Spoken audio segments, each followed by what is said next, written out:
PC Cyber Campus. എൻ്റെ പേര് ജിംന. നമ്മൾ ഇന്ന് ഡിസ്കസ് ചെയ്യുന്നത് യൂട്യൂബ് അൽഗോരിതം എങ്ങനെ ക്രാക്ക് ചെയ്യുക എന്നുള്ളതാണ്. അപ്പോൾ നമ്മൾ യൂട്യൂബ് അൽഗോരിതത്തിനൊക്കെ മനസ്സിലാക്കിക്കൊണ്ടാണ് ഒരു വീഡിയോ ചെയ്യുന്നതെന്നുണ്ടെങ്കിൽ നമ്മൾ അതിനെ റാങ്കിലേക്ക് എത്തിക്കാനായിട്ട് വളരെ എളുപ്പമാണ്. ഇപ്പോൾ ഏകദേശം ഒരു 1 മില്യൺ വ്യൂസ് ഒക്കെയാണ് ഒരു ദിവസം യൂട്യൂബിലേക്ക് വരുന്നത്. അപ്പോൾ അതിൽ നിന്ന് നമ്മുടെ വീഡിയോസിനെ സെർച്ചിലേക്ക് കൊണ്ടുവരാനും റാങ്കിലേക്ക് കൊണ്ടുവരാനൊക്കെ ഭയങ്കര ടഫാണ്. അപ്പം നമ്മൾ യൂട്യൂബ് അൽഗോരിതത്തിനെ മനസ്സിലാക്കിക്കൊണ്ടാണ് ഒരു വീഡിയോ ചെയ്യുന്നതെന്നുണ്ടെങ്കിൽ അതിൻ്റെ റിസൾട്ടിലേക്ക് എത്തിക്കാനായിട്ട് വളരെ ഈസിയാണ്. ഓക്കെ, അപ്പോൾ യൂട്യൂബ് അൽഗോരിതം എന്ന് പറയുന്ന ഒരു റെക്കമെൻഡേഷൻ സിസ്റ്റം ആണ്. ഓക്കെ, ഈ യൂട്യൂബ് അൽഗോരിതത്തിന് ഒരു ഹിസ്റ്ററി ഉണ്ട്. അത് 2005 മുതലാണ് സ്റ്റാർട്ട് ചെയ്തിട്ടുള്ളത്. 2005 മുതൽ 2011 വരെ സെയിം റെക്കമെൻഡേഷനിലാണ് യൂട്യൂബ് അൽഗോരിതം വർക്ക് ചെയ്തിട്ടുള്ളത്. അതെന്താണെന്ന് നോക്കിക്കഴിഞ്ഞാൽ ഏറ്റവും കൂടുതൽ ക്ലിക്കുള്ള വീഡിയോസിനാണ് നമ്മൾ യൂട്യൂബ് അൽഗോരിതം റെക്കമെൻഡ് ചെയ്തിട്ടുള്ളത്. ഏറ്റവും കൂടുതൽ ക്ലിക്കുള്ള വീഡിയോസ്, അതായത് ക്ലിക്ക് വരുന്നത് തംബ്നെയിൽസ് കണ്ടിട്ടായിരിക്കും അല്ലേ. അപ്പോൾ ക്രിയേറ്റേഴ്സ് എന്താ ചെയ്തതെന്ന് വെച്ച് കഴിഞ്ഞാൽ ഒരു ഏറ്റവും കൂടുതൽ ക്ലിക്ക് ബൈറ്റുള്ള തംബ്നെയിൽസ് ക്രിയേറ്റ് ചെയ്യാനായിട്ട് തുടങ്ങി. അപ്പോൾ എന്താ പ്രശ്നം എന്ന് വെച്ചാൽ ക്ലിക്ക് ബൈറ്റുള്ള തംബ്നെയിൽസ് ആയിരിക്കും, പക്ഷേ അതിൽ ക്ലിക്ക് ചെയ്ത് കഴിഞ്ഞിട്ട് കാണുന്ന വീഡിയോസും തംബ്നെയിൽസ് ആയിട്ട് യാതൊരു ബന്ധം ഉണ്ടാവില്ല. അപ്പോൾ അങ്ങനെ ക്രിയേറ്റ് ചെയ്യാനായിട്ട് തുടങ്ങി. അതൊരു 2011 വരെ അങ്ങനെ തന്നെയായിരുന്നു ആ അൽഗോരിതം വർക്ക് ചെയ്തിട്ടുള്ളത്. 2011 കഴിഞ്ഞപ്പോൾ യൂട്യൂബിന് അത് മനസ്സിലായി. യൂട്യൂബ് അൽഗോരിതത്തിൽ ചേഞ്ചസ് കൊണ്ടുവരാനായിട്ട് തുടങ്ങി. അതായത് 2012 മുതൽ 2014 വരെ വേറൊരു അൽഗോരിതത്തിലാണ് യൂട്യൂബ് വർക്ക് ചെയ്തിട്ടുള്ളത്. അതായത് ഏറ്റവും കൂടുതൽ വാച്ച് ടൈം ഉള്ള വീഡിയോസാണ് പിന്നെ റെക്കമെൻഡ് ചെയ്യാനായിട്ട് തുടങ്ങിയത്.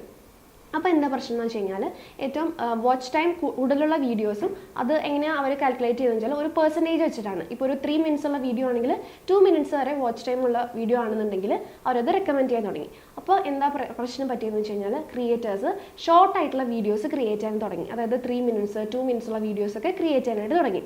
അപ്പോൾ അവർ 2014 ഒക്കെ ആയിക്കഴിഞ്ഞപ്പോഴേക്കും യൂട്യൂബിൻ്റെ അൽഗോരിതം അത് ചേഞ്ചസ് വരുത്താനായിട്ട് കൊണ്ടുവന്നു. അതായത് അവർ മനസ്സിലാക്കിയിട്ട് യൂട്യൂബ് അൽഗോരിതത്തിന് ചേഞ്ച് ആക്കി. അതായത് ഏറ്റവും കൂടുതൽ സാറ്റിസ്ഫൈങ് ആയിട്ടുള്ള വീഡിയോസ് ആയിരിക്കും പിന്നെ അവർ റെക്കമെൻഡ് ചെയ്യുക. 2015 ഒരു 16 ആ ഒരു റേഞ്ചിൽ ഏറ്റവും കൂടുതൽ സാറ്റിസ്ഫൈങ് ആയിട്ടുള്ള വീഡിയോസ്, അതായത് ഏറ്റവും ലൈക്ക് ഡിസ്ലൈക്ക് കമൻറ്റ് അങ്ങനെയൊക്കെ വരുന്ന എൻഗേജ്മെൻറ്റ്സ് കൂടുതലുള്ള വീഡിയോസിന് അവർ പ്രൊമോട്ട് ചെയ്യാനായിട്ട് തുടങ്ങി. ഓക്കെ, അപ്പോൾ ഈ ഒരു 2016 മുതൽ ഇപ്പോൾ 2022, 23 ആ ഒരു സമയത്തേക്കും ഇവർ ഈ എല്ലാത്തിൻ്റെ ഒരു കോമ്പിനേഷൻ, അതായത് ഏറ്റവും കൂടുതൽ ക്ലിക്ക് ബൈറ്റുള്ള വീഡിയോസ്, അതേപോലെ ഏറ്റവും കൂടുതൽ വാച്ച് ടൈം ഉള്ള വീഡിയോസ്, ഏറ്റവും കൂടുതൽ എൻഗേജ്മെൻറ്റ്സ് ഉള്ള വീഡിയോസ്, അതായത് ലൈക്ക് ഷെയർ കമൻറ്റ് ഡിസ്ലൈക്ക് അങ്ങനെയുള്ള എല്ലാത്തിൻ്റെയും കൂടി ഒരു കോമ്പിനേഷൻ ആയിട്ടുള്ള ഒരു അൽഗോരിതമാണ് യൂട്യൂബ് നോക്കിക്കൊണ്ടിരിക്കുന്നത്. അപ്പോൾ ഇതേപോലെയുള്ള അൽഗോരിതത്തിനെയൊക്കെ മനസ്സിലാക്കിക്കൊണ്ട് നമ്മൾ വീഡിയോസ് ചെയ്യാമെന്നുണ്ടെങ്കിൽ നമുക്ക് കൂടുതൽ നമ്മുടെ വീഡിയോസിനെ സെർച്ചിലേക്ക് കൊണ്ടുവരാനും റാങ്കിലേക്ക് കൊണ്ടുവരാനൊക്കെ എളുപ്പമാണ്.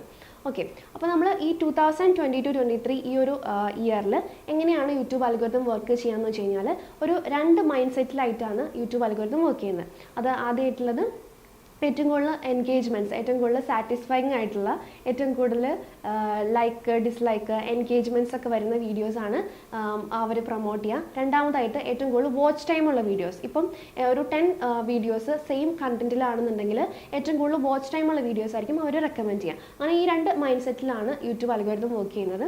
അതുകൂടാതെ യൂട്യൂബ് അൽഗോരിതത്തിന് ഒരു 3 ഡിസ്കവറി പേജസ് ഉണ്ട്.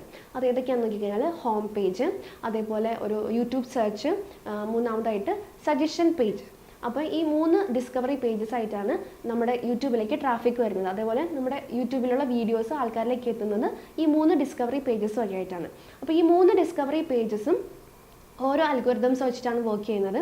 അതായത് എല്ലാം മൈന്യൂട്ട് ഡിഫറൻസേ ഉള്ളൂ, എന്നാലും 3 ഡിഫറെൻറ്റ് അൽഗോരിതംസ് ആയിട്ടാണ് ഈ 3 പേജസും വർക്ക് ചെയ്യുന്നത്. ഹോം പേജ് എന്ന് വെച്ച് കഴിഞ്ഞാൽ നമ്മൾ യൂട്യൂബിലേക്ക് എൻ്റർ ആവുന്ന സമയത്ത് കാണുന്ന വീഡിയോസാണ് ഹോം പേജിൽ കാണുക. സെർച്ചിൽ എന്ന് പറയുമ്പോൾ നമ്മൾ എന്തെങ്കിലും കീവേഡ്സ് വെച്ചിട്ട് സെർച്ച് ചെയ്യുന്ന സമയത്ത് നമുക്ക് കാണുന്ന വീഡിയോസാണ് സെർച്ചിൽ വരിക. സജഷൻ പേജ് എന്ന് പറയുമ്പോൾ നമ്മളൊരു വീഡിയോ കണ്ടുകൊണ്ടിരിക്കുമ്പം നമ്മൾ റൈറ്റ് സൈഡിലായിട്ട് അതിനോട് റിലേറ്റ് ചെയ്തിട്ടുള്ള സജഷൻസ് ആയിരിക്കും നമുക്ക് റൈറ്റ് സൈഡിലായിട്ട് വീഡിയോസ് വരാം. ഇങ്ങനെയാണ് 3 പേജസും വരുന്നത്.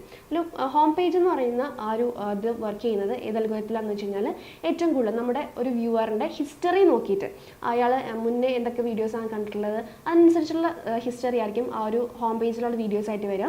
അതേപോലെ തന്നെ ഏറ്റവും കൂടുതൽ എൻഗേജ്മെൻറ്റ്സ് ഉള്ളത്, ഏറ്റവും കൂടുതൽ ലൈക്ക് ഡിസ്ലൈക്ക്, അതേപോലെ തന്നെ ഏറ്റവും കൂടുതൽ CTR ഉള്ള വീഡിയോസ്, അതേപോലെ ഏറ്റവും കൂടുതൽ വ്യൂവർ സർവേ കൂടുതലുള്ള വീഡിയോസൊക്കെ ആയിരിക്കും.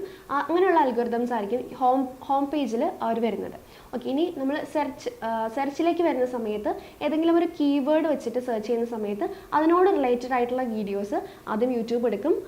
ആ റിലേറ്റഡ് ആയിട്ടുള്ള വീഡിയോസിൽ ഏറ്റവും കൂടുതൽ വാച്ച് ടൈം ഉള്ളതും ഏറ്റവും കൂടുതൽ എൻഗേജ്മെൻറ്റ്സ് ഉള്ള വീഡിയോസ് ആയിരിക്കും, അതായത് ഏറ്റവും ടോപ്പ് റാങ്കിങ്ങിലുള്ള വീഡിയോസ് ആയിരിക്കും സെർച്ചിൽ കാണിക്കുക.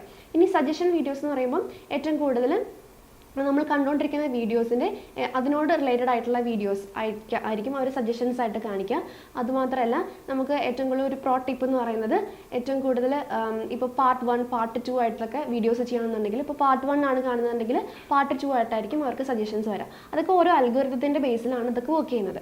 ഓക്കെ, അപ്പോൾ ഇതേപോലെയുള്ള അൽഗോരിതംസ് എല്ലാം മനസ്സിലാക്കിക്കൊണ്ടാണ് നമ്മൾ വീഡിയോസ് ചെയ്യുന്നതെന്നുണ്ടെങ്കിൽ നമുക്ക് കൂടുതലും ട്രാഫിക് വരാനുള്ള ചാൻസസ് കൂടുതലാണ്. ഇപ്പോൾ സെർച്ച് പേജ്, യൂട്യൂബിൻ്റെ സെർച്ച് പേജ്, ആ ഒരു ഡിസ്കവറി പേജ് ആണെന്നുണ്ടെങ്കിൽ കൂടുതലും ട്യൂട്ടോറിയൽ വീഡിയോസ് ആയിരിക്കും. ട്യൂട്ടോറിയൽ വീഡിയോസിനൊക്കെ കൂടുതൽ ട്രാഫിക് വരണമെന്നുണ്ടെങ്കിൽ സെർച്ച് പേജിൻ്റെ അൽഗോരിതംസ് വെച്ചിട്ടായിരിക്കണം നമ്മൾ വീഡിയോസ് ചെയ്യേണ്ടത്. ഏറ്റവും കൂടുതൽ എൻ്റർടൈനിങ് ആയിട്ടുള്ള വീഡിയോസൊക്കെയാണ് നമ്മൾ ചെയ്യുന്നതെന്നുണ്ടെങ്കിൽ ഇപ്പോൾ ഹോം പേജിൻ്റെ അൽഗോരിതം അതേപോലെ തന്നെ സജഷൻ വീഡിയോസിൻ്റെ അൽഗോരിതംസ് വെച്ചിട്ടായിരിക്കണം നമ്മൾ വീഡിയോസ് ചെയ്യേണ്ടത്. അപ്പോൾ ഇങ്ങനെ യൂട്യൂബ് അൽഗോരിതം നമ്മൾ എന്ത് കണ്ടൻസ് ആണോ നമ്മൾ യൂട്യൂബിലേക്ക് കൊടുക്കുന്നത്, ആ കണ്ടൻറ്റ് ഏത് ഡിസ്കവറി പേജസിലേക്കാണ് നമ്മൾ പോകുന്നത്, അതിനനുസരിച്ചിട്ടുള്ള അൽഗോരിതംസ് വെച്ചിട്ടാണ് നമ്മൾ വീഡിയോസ് ചെയ്യുന്നതെന്നുണ്ടെങ്കിൽ നമുക്ക് ഏറ്റവും ടോപ്പ് റാങ്കിലേക്ക് എത്താനും അതേപോലെ നമുക്ക് സെർച്ചിലേക്കൊക്കെ എത്താനുള്ള ചാൻസസ് കൂടുതലാണ്. അപ്പോൾ എല്ലാവരും വീഡിയോസ് ചെയ്യുന്ന സമയത്ത് ഇതുപോലെ അൽഗോരിതംസ് നോക്കിയിട്ട് അതനുസരിച്ചിട്ട് വേണം വീഡിയോസ് ചെയ്യാനായിട്ട്. അപ്പോൾ ഇതേപോലെയുള്ള ഇൻഫോർമേറ്റീവ് വീഡിയോസായിട്ട് ഇനിയും ഞാൻ ഈ ചാനൽ വരുന്നതായിരിക്കും. അപ്പോൾ ചാനൽ സബ്സ്ക്രൈബ് ചെയ്യാത്തവർ സബ്സ്ക്രൈബ് ചെയ്യുക, ലൈക്ക് ചെയ്യുക, ഷെയർ ചെയ്യുക, കമൻറ്റ് ചെയ്യുക. Thank you.